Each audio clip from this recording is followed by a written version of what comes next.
Biyernes na naman, naku, konsumisyon na traffic na naman. Nataong pa na may sale ang dalawang mall sa Mandaluyong. Nakatutok doon live si Susan Enriquez. Man! Nako, alam mo ba, Mel, na maaga pa lang kanina ay matindi na ang pagsisikip ng daloy ng traffic dito sa kahabaan ng EDSA. Yan, gaya nga ng sabi mo, bukod kasi sa Biyernes ngayon, nataon pa ito sa sale ng ilang malalaking mall dito sa kahabaan ng EDSA. Kaya naman talagang matindi ang idinulot ng traffic hanggang sa mga oras na ito. Narito po ang report. Tulad ng inaasahan, maaga pa lang usad pagugna ang traffic sa ilang bahagi ng EDSA, tulad dito sa Mandaluyong. Bukod kasi sa Biyernes ngayon, natapat pa ang sale ng dalawang magkatabing mall sa Mandaluyong City. Kaya naman, maaga ang naging kalbaryo ng mga motorista. Imbis na makakarating sa pupunta mo na maaga, nata-traffic sa nadidelay sa oras. Walang magagawa. Ito lang talaga araw-araw. Pero ang mga nagpunta sa sale ng mall, deadma sa heavy traffic. Kailangan daw samantalahin ang malalaking sale, lalo't mahigit 2 buwan na lang, Pasko na. Di ba matraffic ngayon? Ba't namili ka pa rin? Kasi kailangan sinasamantala ma'am yung sale nila kasi 3 araw lang, di ba? Kaya sinasamantala ma'am. Malaki ba discount? Oo naman, nasa 30 up to 70% ma'am. Siyempre po, sale. Malaki ba? Opo. Opo. Siyempre, kasi magka-Christmas. Nakakalat naman ang mga tauhan ng MMDA, partikular sa malapit sa mga mall na may sale.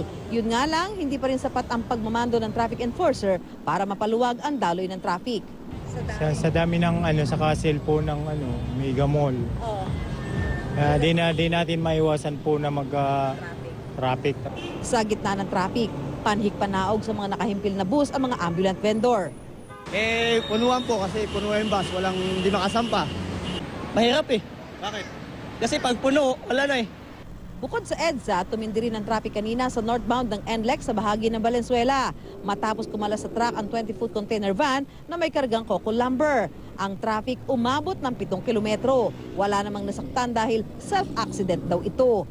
Samantala, sa pamamagitan ng bagong application na inilunsad ng MMDA na tinatawag na MMDA Accident Alerts, magiging madali para sa Android users na makaiwas sa mga lugar na may sinasagawang reblocking, binabaha o may aksidente. Sa mga oras tumal, makikita mo sa may likuran ko, ito yung mga sasakyan na papunta ng Cubao, no? At ito yung tapat nitong isang mall na may sale nga, na medyo malaki daw yung sale. Kaya naman talagang makapal pa rin yung bilang ng mga kababayan natin na nagpupunta ngayon dito, lalong-lalo na yung mga galing sa opisina, dumiretso na dito.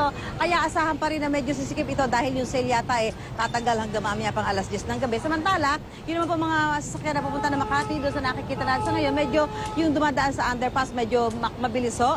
Pero yung dumadaan sa ibabaw ng Shio Boulevard, medyo doon nagkakaroon ng volume dahil yung mga bus na pumipick up na mga pasahero. At medyo umuulan-ulan pa rin. So ito'y makakadagdag pa rin doon sa pagsisikip ng trapiko, lalong-lalo na araw ng Biyernes ngayon. Mel?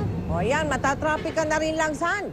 Mag-shopping ka muna sandali. Alam mo na yung size ko, ha? Maraming salamat sa iyo, Susan Enriquez.